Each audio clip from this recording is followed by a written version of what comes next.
Welcome to Live with Lindsay.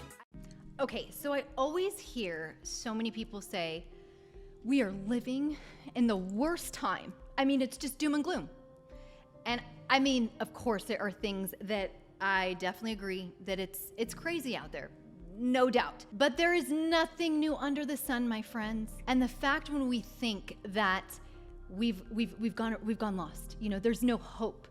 That to me is such a perfect opportunity for Christ to come in and do what he does best, have the miraculous happen. But so many of us live a life with not creating the margin for the miracles. Now, if you read the Bible, like I'm telling you, like you read this, you can't but be equipped and inspired to know there is always hope. Just like when Moses, during this time he was born, children were being killed and not in the womb. They were being killed 1 month, 2 months. There were 3-month-old babies being slaughtered.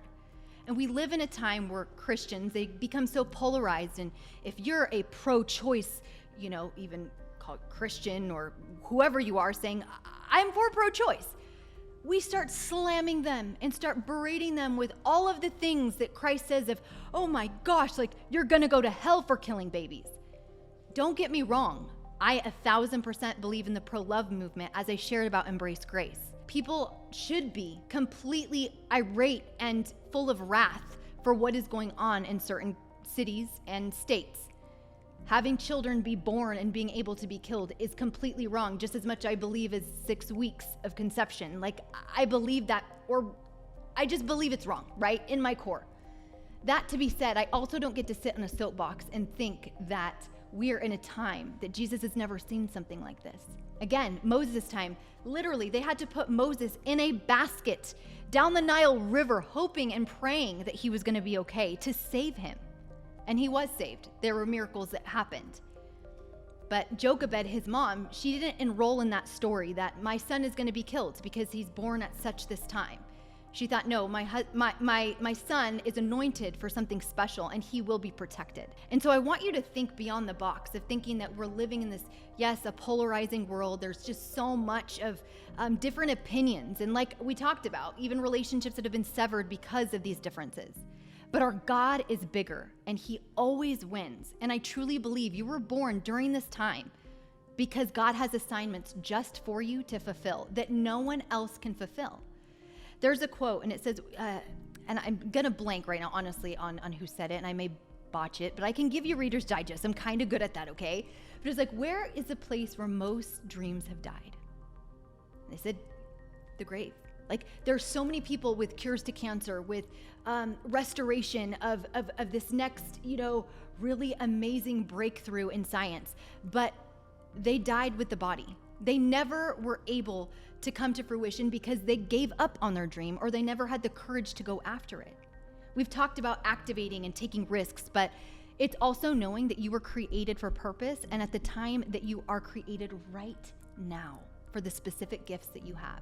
So, I always talk about these Christianese terms and you walk into a home and they have these scriptures hanging on the wall, and don't get me wrong, I love it. Get it, girl, okay?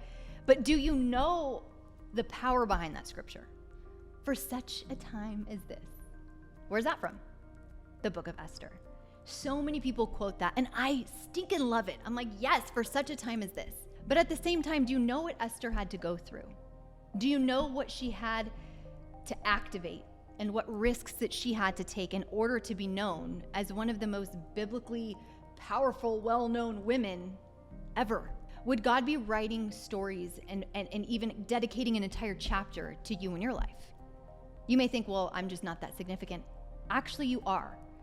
I'm no different than you. You're no different than me. God has a specific purpose for you. I just don't know what that purpose is. But the journey is finding out what God has called you to do and listen and go after it. So Esther, I'm going to paint you again the picture. If you haven't read the book, you guys, please, it's like 8 or 9 chapters. Go in, read it, study it, ask God to speak to you. Again, I always say pray over that Bible before you open it. But it starts off, she's basically like a foster youth. She has no parents, but thank God for her cousin Mordecai. He goes and tells her, I think you can win, not win, but like, I think you have a chance. And what is this chance for? Okay, this is backstory. There's a king and he has his wife. And the wife ends up not coming down at a feast, and there's a lot of context there we can go into, but for time purposes, we won't. He ends up saying, like, I'm not gonna have this queen. Like, this queen is not obeying, she's not listening, and I'm on search for a new queen. My friends, it is like the real OG bachelor, bachelorette. He is gonna go out and find his wife, his new queen. I just think it's so funny. People watch this show and they're just like enamored. Again, like, this is like the coolest thing, you know? We have technology and people vying for the spot of a man. Dude, they were doing that in biblical days, okay? Like before Christ, BC. Like this was a time where there were women trying to vie for the attention of the king. Well, cousin Mordecai tells Esther, like, I think you should go after it, right? Well, she finds favor by one of the king's men at eunuchs and tells her, like, we're gonna prep you. We're gonna prep you. The preparation, my friends, was not like, I don't even know how honestly long The Bachelor is because I don't watch it, but maybe is it 8 weeks, 6 weeks, 2 months? I don't know. 8 weeks is 2 months. I'm not sure. But what I do know is it was a year long of preparation, of beauty prep, of cultural norms, of becoming a queen, what that even means. Can you imagine all these women prepping on a chance to possibly get chosen? And some people think, wow, it was a year, like Esther waited a year. No, she didn't wait a year. She waited her whole life. Her whole life, she didn't have family. She didn't have someone guiding her. But what she did have is Mordecai to step in and intervene and say, hey, I think you could be the chosen one. And lo and behold, she was. Esther became queen from being nothing. You know that like song, started from the bottom, now we here. I mean, like, you don't listen to that, I'm sure, because you're so Christian, but that is definitely Esther. Like, did not have anything to becoming the queen. Also, to note, she was a Jew. Now, during this time, there's a lot of backstory. There's this just awful man named Haman, and it's kind of like the king's right-hand man, and he is not a good man. He is basically trying to kill all of the Jews, okay?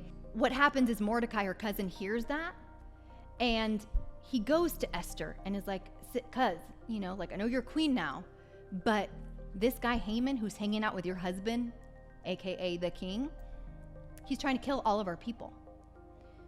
Well, this is a heavy thing for Esther to carry, and she literally could live along her life and be fine because she is going to be spared. She's fine. But these are her people. So she has a moment. What is she going to do?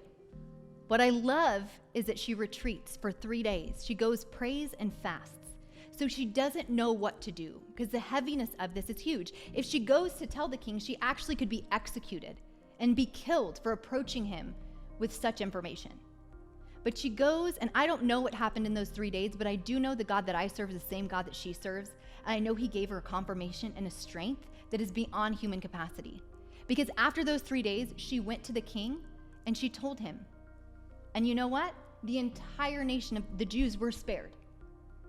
And at this point, Haman, okay, he was creating gallows to like basically hang all of the Jews. Well, it comes out, again, God is a just God. Haman ends up getting hung on the gallows that he built for the Jews. This is where I always want to encourage you. There are battles to be fought all the time, and we want to do it in our time. We want to do it with what we think the flesh. This is, oh, I got to manipulate this situation, or if I say this in the right way, it's going to convince someone. But wait on God.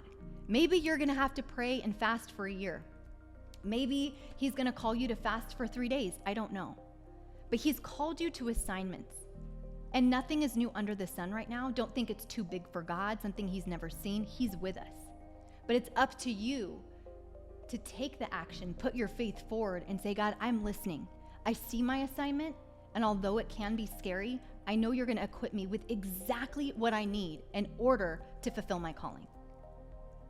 Be brave and have faith. God will never disappoint. Sometimes the timing is not on our side, but you were created for such a time as this. Love you.